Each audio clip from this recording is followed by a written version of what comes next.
Denmark to Sweden. Squatting low in the doorway of the warehouse, Henny watched the two German soldiers closely, as if her life depended on it. Because it did. The soldiers walked the length of the quay, one towards the town, the other heading out to the end of the harbour wall, patrolling to make sure no boats departed without their knowing. Nazis, they disgusted Henny. As she watched them, she was trying hard to suppress her increasing panic. Short breaths were no good. She needed deep breaths, control of fear for what she was about to do.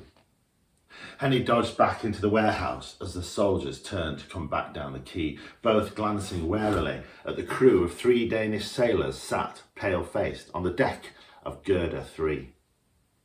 The boat was bobbing up and down on the water, 5 or 6 metres across a cobbled track from where Henny was hiding. After the two soldiers had met in front of the boat and turned the patrol, the quay again, it would be time. Time to act.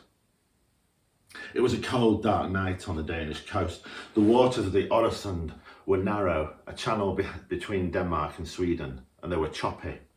But there was enough light for the two enemy soldiers to see Henny and the crew of the boat.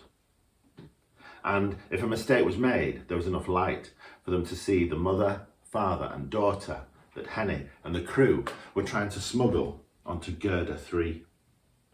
Henny's heart was hammering so hard now, she felt like she would be sick. Her breaths were rasping. That had to stop. The soldiers would hear her above the rhythms of the cold waves beating against the harbour wall. And if they heard her too soon and saw her, they might find the family too. Then beat them, arrest them, deport them, murder them. That was the Nazi plan. That was what they wanted to do to the Jews, and why this family needed to get onto a boat and leave their homeland. The Nazis intended to arrest all of Denmark's 7,500 Jewish people tonight. Through a gap between the door of the warehouse and the wall, Henny saw that the German soldiers had come towards each other until they were almost face to face, then turned to patrol the quayside again, automatically, as if they were cogs in some terrible machine. Henny took a deep breath in, her chest trembling, her legs too. She caught a glint of steel of one of the soldiers' rifles in the moonlight, and her mind flooded with questions. Could they really do this? Could they save this family from the Nazi concentration camps that everyone knew existed? Or would they all be executed on the quayside before sunrise? Henny knew she had to stop doubting, to begin believing. They had a good plan. They were just 5 metres to cross, then the family would be on the boat. Henny had already guided them through the town despite the curfew, evading Nazis everywhere. She'd hidden them and fed them and handed their mother a sedative to make her child sleep. This was just the last bit. Henny took a final breath and listened carefully to the sound of the sentry's boots fading. She looked across the cobbles to see the crew hanging over the side of Gerda 3, glancing at 2 soldiers. They nodded at Henny. Now, it was now. They had timed this. They had 20 seconds. 1, 2, 3. Henny wanted to throw up. She stepped back and gestured the mother and father to go, then scooped up the sleeping child.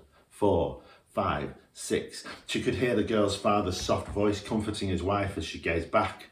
7, 8. Quiet now, she whispered. Go. 9, 10. The father and mother ran across the wet cobbles, the mother slipping but not faltering, recovering quickly. 11, 12. The 2 adults were hauled out onto the boat soundlessly.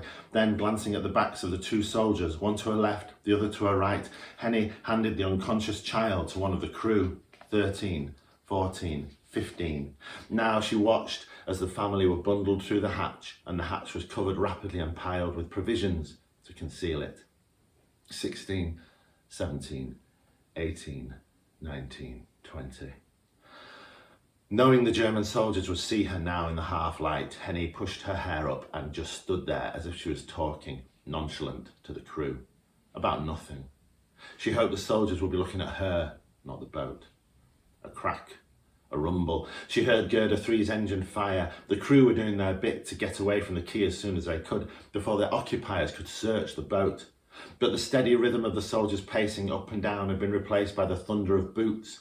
They were running now, fast towards Gerda 3, rifles in front of them. Halt, der Papierkrieg, Stop, we need to see your paperwork. As the soldiers came fast, Henny heard the father, hidden below the hatch, cry out his fear, too much for him.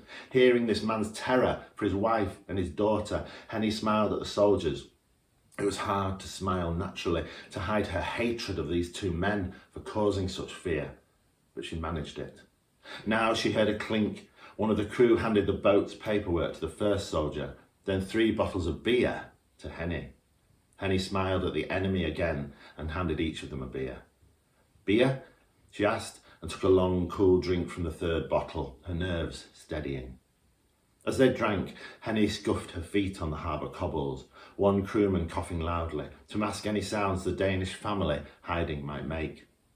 The engine of Girder 3 revved again, the smell of its smoke sharp in the fresh air, and Henny handed her beer casually to one of the Nazis so she could release the rope and allow the boat to ease away from the quay. The Nazis took it and smiled back at her. Retrieving her beer, Henny raised the bottle to toast Girder 3 and its crew as it eased out into the dark and across the Öresund to Sweden, where this family would not be persecuted, hunted, arrested and murdered because they were Jews.